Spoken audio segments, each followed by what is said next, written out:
motherhood, and daughterhood, and every hood in between. You're tuned into the PnK Connection. Welcome back, everybody. Yes, yet another episode of the PnK Connection. Here we are. So we're going to kick this episode off with the PnK Print. So for those who don't know, the PnK Print is just something here we like to do just to honor the women that we feel like are doing the darn thing. Yes, it's like the blueprint, but pink. Yup. And they're really setting the standard for, things we need to be doing in the world, in the community, and in our own lives. Definitely. I am so excited to talk about this particular PnK Print today. PnK Print. I'm tongue-tied. PnK Print. I know, right? It's tongue twister. But I'm really excited to talk about Katrina Brown Lee, Yes. a warrior for domestic violence and women's issues. Her book hit the stands in August. Okay. And then came the blues. Yes. She was the first Black woman to be a D1 detective on a mayoral detail in New York City, the first one. Wow. She was on the de Blasio So not only is she detail. making history as a woman, but as a Black woman. That's right. That's And a she was a double whammy. narc, and she's a victim of domestic violence. Wow. And her book is her memoir and talks about everything that she went through being in the NYPD, growing up in Brooklyn, and where she is today. And she is just a warrior out there doing the damn thing. She is. She's talking about it and being about it. And I am very honored to say that I had a little bit of hand in it. I worked on it with her as well. And I'm very excited that it's on stands now. And so if you're looking for a great read and you really want to have a tearjerker, but also be redeemed, feel the redemption that she has now experienced, go pick up the book. It's on Amazon and being sold everywhere. So, and then came the blues, and it's a double connotation, right? Because it was her life's blues and being in the blues of being a police officer in NYPD. So fantastic read. I'm excited for her and for the work that she's doing, and I'm so excited to see what comes next. Yes. Thank you so much to Katrina for all of your hard work, honestly. Right. So She's making a shout out to difference her. out there, so Absolutely. it means a lot. It's some very important work. And that brings me to, a vibe check? Yeah, let's do a quick vibe check. Let's just test and see how we're feeling today. Speaking of the blues, are we feeling blue? I'm feeling pink. How are we feeling? Tell me, Mommy, how you feeling? I'm feeling in the middle. I think I've been struggling a little bit with melancholiness right now. I think that's the world right now. Right. A lot's going on. I don't think the weather is helping either. The weather's not helping, but there's something to be said for the rain. It cleanses, right? Perspective. It's a rainy day here in New York, and weather's not too cool, but it's a great day for getting things done and for having great conversations. Absolutely, or watching a good movie. That's right. So on a scale of 1 to 10, I would say I'm sliding in with a cool 7.5. Okay. That's not too bad. How about you? Today, I'm feeling calm, but I'm feeling a little tired. Feeling a little, if I had to rate myself, I guess it would be about a 7, a solid 7. Okay. I'm happy to be here with you guys. This is definitely bringing my 5 up to a 7, but yeah. That's good. Well, let's bring that around and slide into Today's our topic for today. It's really debunking the myth of the strong Black woman. Why do we sigh? Why do we sigh when we hear that? It can be exhausting to live that. up to the title. I don't know quite where it came from other than, our mothers and grandmothers and great-grandmothers just doing so much with so little. Right. And still making magic every single day that they got out of bed. But if I really had to be honest about it, being strong is kind of overrated. Overrated, exhausting. It's quite least to say very tiring. Yeah, it can take a toll. It can take a toll on your mental health. Because you're tired in a way that sleep can't fix. Right. It's an emotional exhaustion that you're experiencing. There's so much different. to do. And sometimes so little time to do it in. And sometimes so little resources to do it with. But somehow we are expected to get it done, excel at a high level. Right. And that's really become the norm.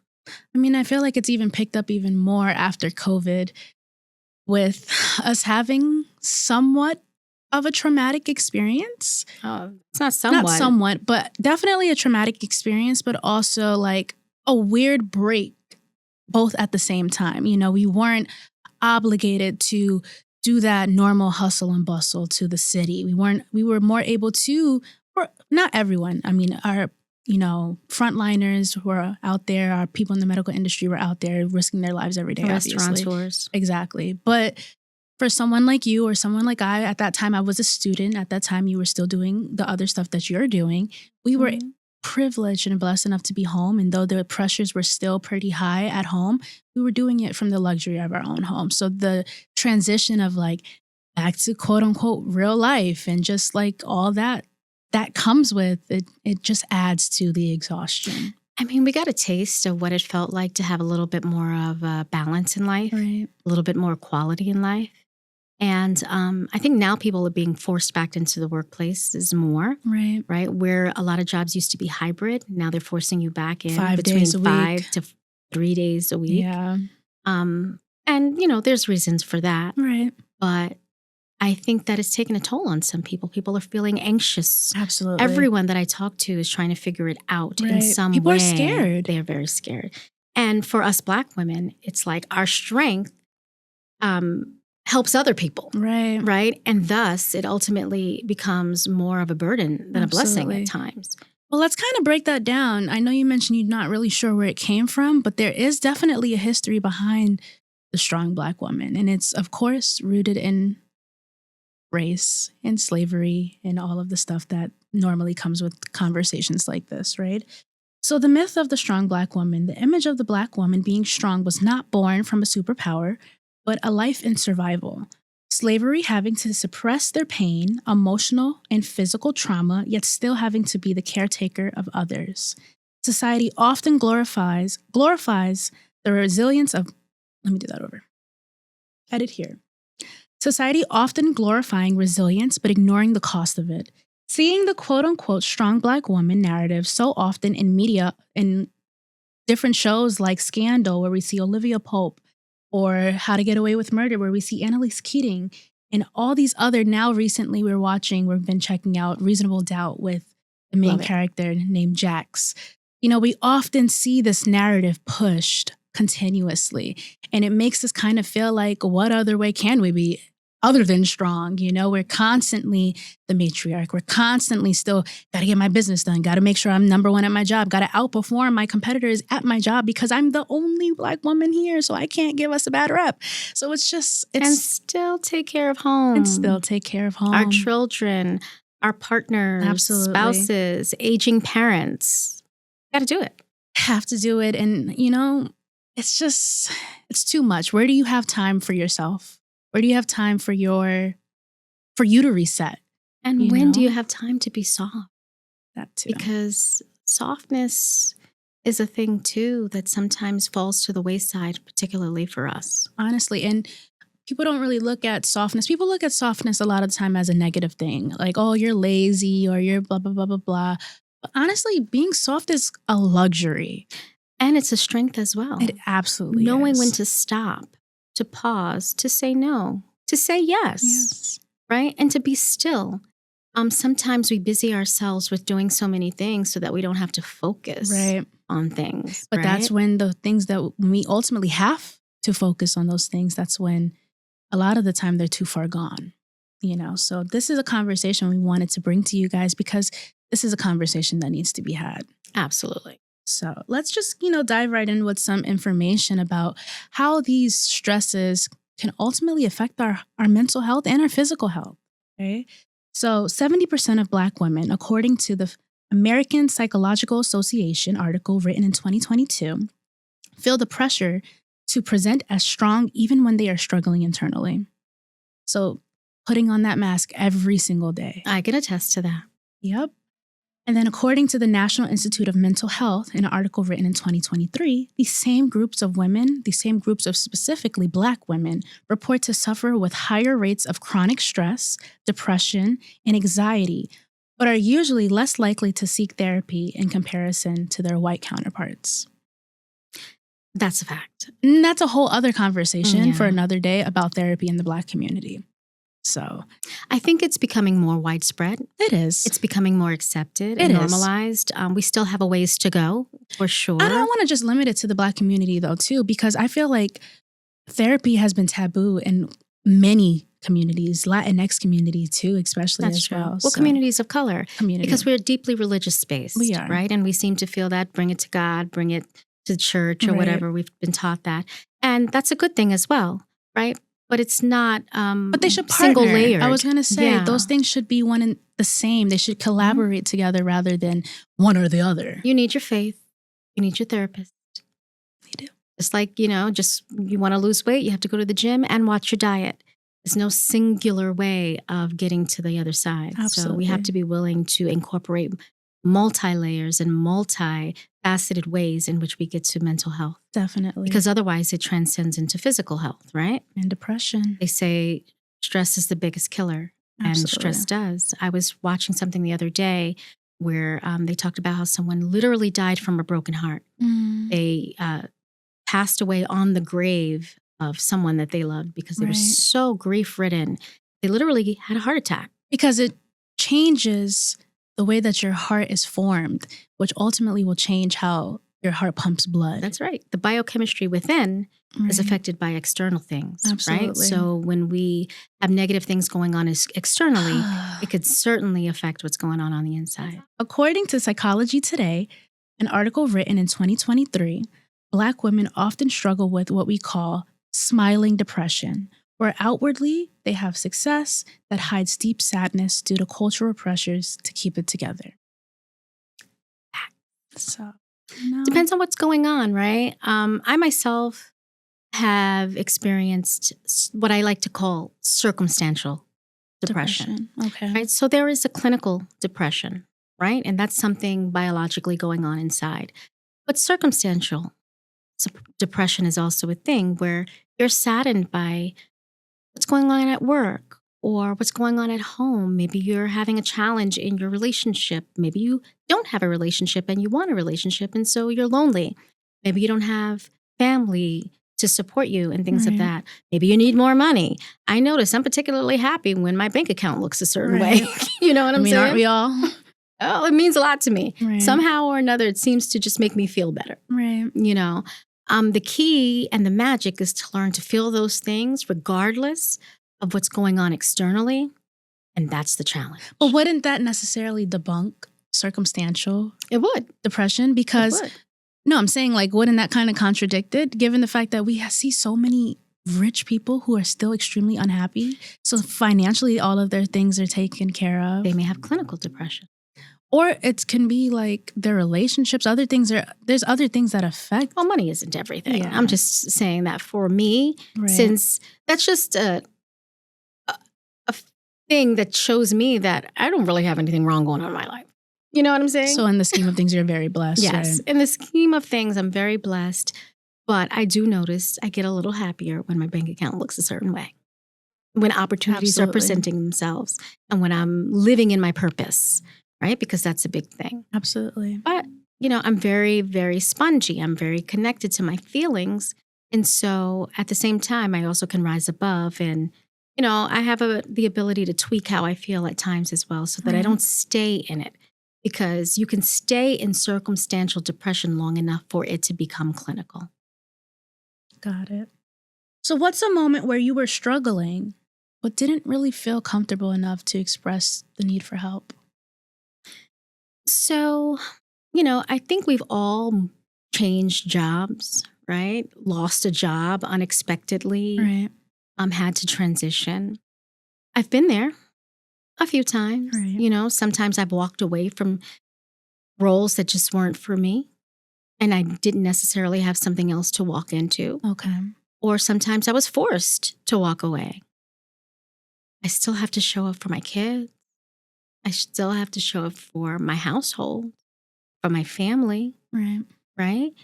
I can't just lay in bed all day, even though I'm struggling with career woes Right. or things not going the way I want them to personally. I can't thrust that onto the people that care about me.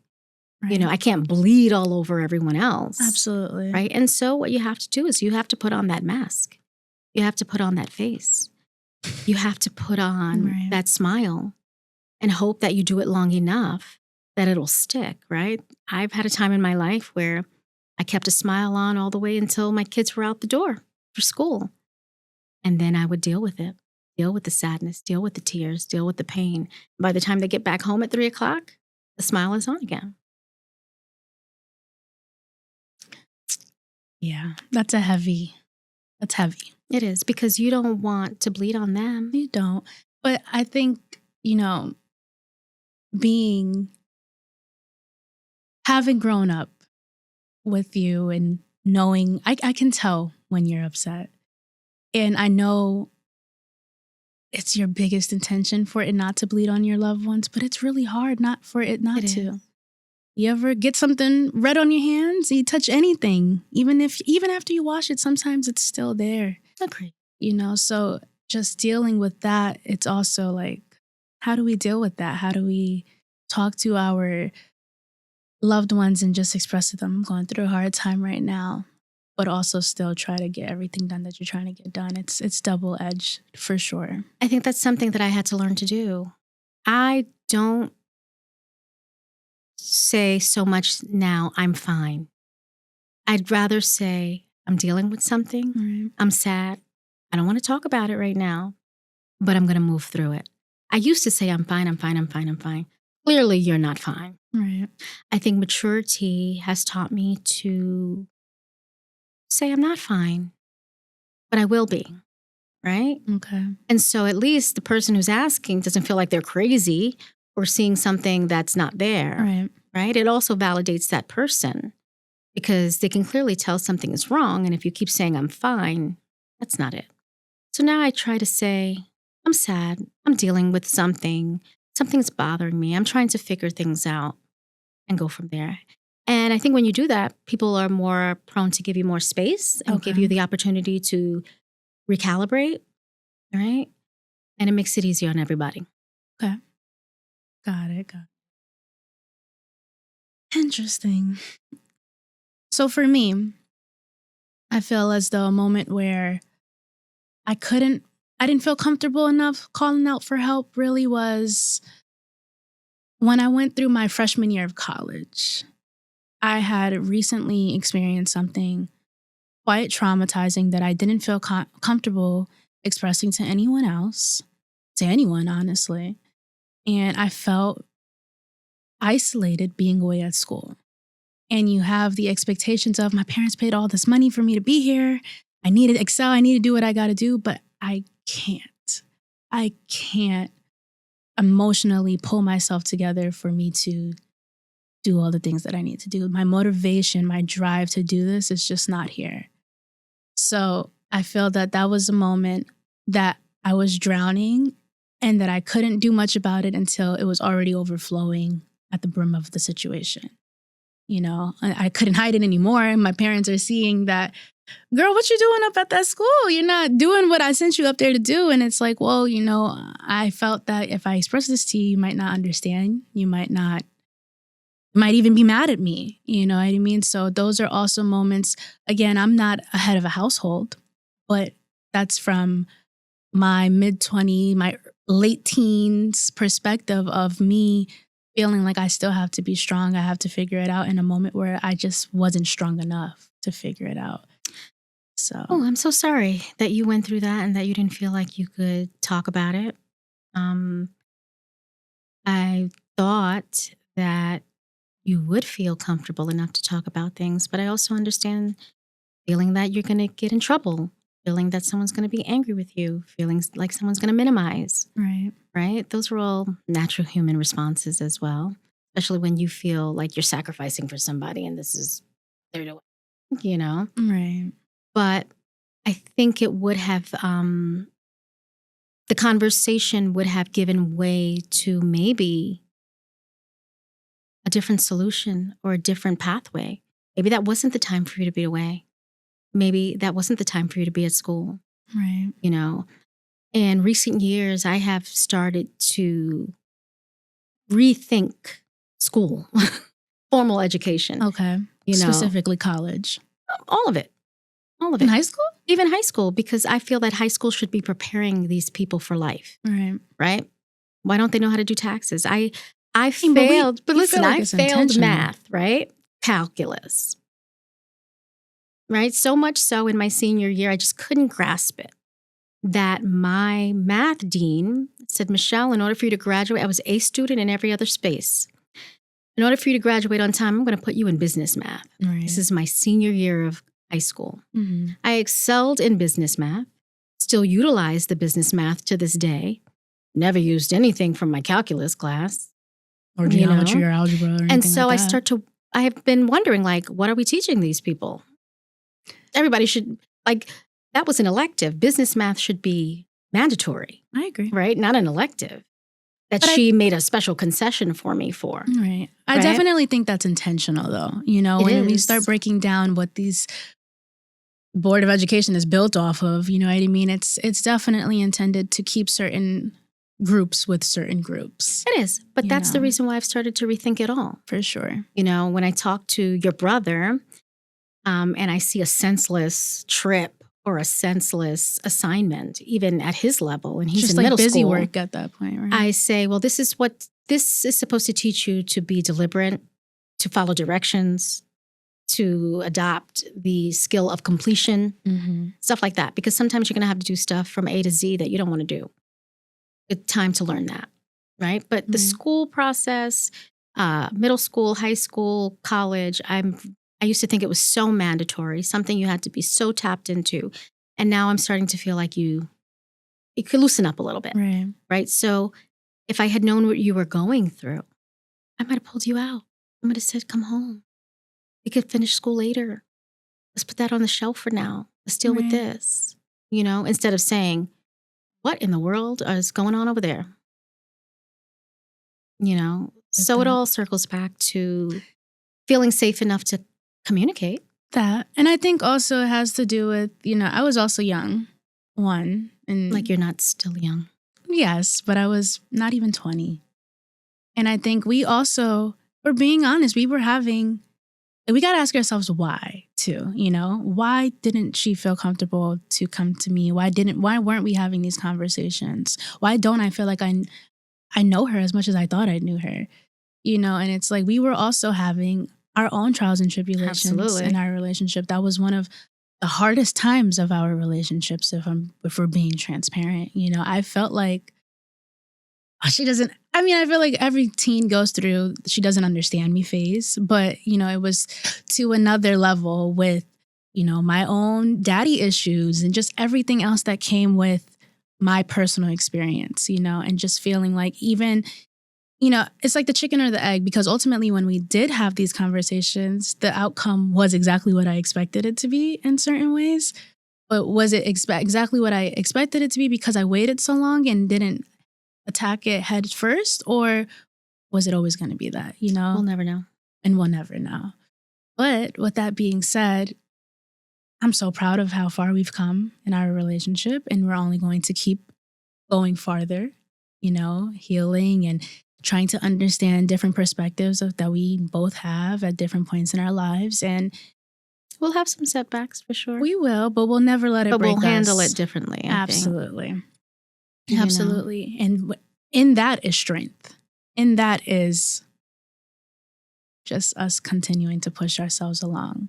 Well, at the root, the foundation is good, For sure. right? You understand no matter what, that the foundation is love. There's no ulterior motives. Right. There's no jealousy. There's no Right. competition, which sometimes happens between mothers and daughters. Right. I only want the best for you. I only want to see you soar, Right. outdo me all day, every, you know, and when you have that kind of foundation, you can always circle back. Absolutely. Right? It goes here, there, wherever, but the foundation is the key. Grandma made a joke. Your mom made a joke the other day when we were all hanging out together, and she was like, see, Momo, you once told me that you never thought you would be able to hang out with just you and your mom, and look at you guys now. And my mom, we literally do so much together. We do. We literally will wake up and just freaking be like, I want a smoothie. You want a smoothie? Let's go get a smoothie. And just And she told me she's moving out, so I don't know how she's going to manage that, but we'll figure it out. Well, I will drive all the way up here to come get a smoothie with my mommy because I want to. And that's what really matters, is that we both want to have a beautiful relationship. Absolutely. We both want the best for each other. We both want each other to be genuinely happy. So I think that's where our strength lies within our relationship. And we're still working on it, and coming together to talk about these kinds of issues, what we've experienced in the past, what we experience currently, and what we are destined to experience in the future. Absolutely. I think it just brings us closer together. Absolutely. And shows other mothers and daughters that it's possible, that you can get through it. And that's the strength, but you don't have to do it alone. You don't. Right? And so we want to dispel that myth of the strong Black woman. Absolutely. We need each other. We I do. need you. You need me. And together we are stronger. We're not meant to be alone. We're not meant to be just one. Right. And I think that we are definitely headed there. And sometimes moms and daughters, it's a complicated scenario. It's a complicated relationship. And so looking at us, I hope that other mothers and daughters know that it's possible. And that it's something to strive for, because when it's right, it's so beautiful. It is. Absolutely. So with that being said, how can we redefine what strength means to a Black woman? I think we said it. I think saying no. I think knowing when to pause. Setting your boundaries. Setting your boundaries and sticking to them. them. Oh my goodness. Right? It's so hard to stick to them. And being still, right? Last night I was working in my office and I said, you know what? I need a break. I need to get up from this computer. I need to go sit on the sofa. I went to the sofa. I watched The Neighborhood. Right. Knowing when to log off for a little while. And because I do so much on the computer, right? We all do. But I wanted to go watch a sitcom for a change, just sit there, have a glass of whatever. I was drinking water. I don't really drink, but I like to drink my lemonade out of my wine glass, sit there and just enjoy my fall decor in the house. I like to dim the lights. It sets the mood for me, light my candles, and just stop for a minute. And my phone was going off. I left the phone in the office. Right. I heard it blinging, blinging, blinging. I didn't rush to it. Everybody, except for my parents were in the house. Right. There's nobody calling me for an emergency. For sure. They shouldn't be calling me for an emergency. All the people who should be calling you were right next to you. Exactly. Except for my mom, my brother. But, I didn't leave it there too long. Right. And if those people don't get me, they know how to call everybody around me. That's very much true. So that's what that is. So stop, drop, and roll sometimes. And it's right. And sometimes it is an emergency for you to do so, to prevent an emergency. Remember that stop, drop, and roll. So I actually put together a new definition that I honestly want to submit to the dictionary at this point. Okay. So I feel that strength is the courage to be seen, supported, and soft, even when the world tells you not to be. So again, to emphasize setting those boundaries and sticking to them. Also knowing when to ask for help. That can be one of our biggest issues. That's hard. Knowing it's hard when to ask me. for help. Yeah. It's rooted in stuff. I know, though. but you have to. But you know what? Can't Sometimes I'm like, I don't drowning. want to ask. And then the person that I asked says no. Because that's a different issue. That's a rejection issue that you have to does it in a way that's not up to my standard. Right. That's true too. But that's a control thing. You gotta. I'm working on me. I'm a work in progress every single day. As we all are. I don't claim to be perfect over here. But that's a real thing. Right. I helped a girlfriend of mine one time, not that long ago. And she called me and she said, thank you like 50,000 times. Aww. And I said to her, I get it. You're a super strong woman. You don't like to ask people. And so now you feel the need to thank me 100 times. Right, but you don't have You're to do welcome. That. You don't have to do it. I'm glad I could help. Another example of that is when, and I'm guilty of this, I'm quick to be like, oh, I'm sorry. And I'm saying I'm sorry for what are you apologizing for? I just what did you even do to be sorry for? One of my coworkers one time, I guess I used to do it a lot when I used to work at one of my jobs. He was like, Morgan, stop apologizing. What are you apologizing for? And I was like, I didn't even realize I was apologizing. You made it seem like I do it so often. We're just the constant guilt. Yeah. That's one thing I actually don't do, apologize a lot. Yeah, I know. Well, listen, when you get an apology from me, you know it's real. I don't apologize just to move the conversation along or end the conversation. If I apologize, I'm sorry. Yes. And I'm really going to try not to do it again. And I'll straight tell you, I'm not sorry for that. I'm not working on that. Just going into the guilt thing, learning to choose yourself and not feel guilty for it, as well as another way we can take back our strength in a positive way. Agree. And yeah. Great. All right, Mama. Well, being vulnerable is a thing. Being soft is a thing. Step into it. Yes. It doesn't compromise your strength. It doesn't. In fact, it increases your strength 1,000,000-fold. Absolutely. So let's do it. You don't need to be strong or superwoman all the time. Sometimes it's okay to just be human. And if you remember that, you'll go much further. You'll be able to preserve yourself to go the long haul. Right? Great. So in our closing segment, we are talking about our pink playlist. Yes. I'm excited for the pink print today, the Yes. pink playlist today, because my wheels have been spinning, a lot, and I've been tapping into outside creative sources a lot lately. Okay. And I'm excited about that because for a minute I was like laying dormant. Right. Like it was suppressed. I didn't know what I wanted to say, do, Yes. read, look at, or anything. But lately I've been finding some really amazing stuff. But I'm going to let you go first. Okay. And tell me what your pink playlist is. On my pink playlist, Currently. this morning I was listening to this underground artist. She's coming to the surface now. Her name is Pemi. She was actually debuted on Drake's last album. Okay, she debuted. Debuted on Drake's last album. And it's a song, I forget what it's called, Pemi's something, but he's not even on it. He just let her sing. And once I heard her on there, I was like, oh, I love her voice. I gotta go find her. And I've just been following her music ever since. So specifically, I was listening to one of her latest recent songs that she dropped called 3 a.m. And I actually love that song. It's a super short song. Isn't that the worst when the like a greatest snippet? songs are Or interlude? Yes, it's basically like an interlude. I think the song is 1 minute and 40 something seconds. And I'm like, oh my gosh, I wish she made it twice the length of what she made it. But it's a great song.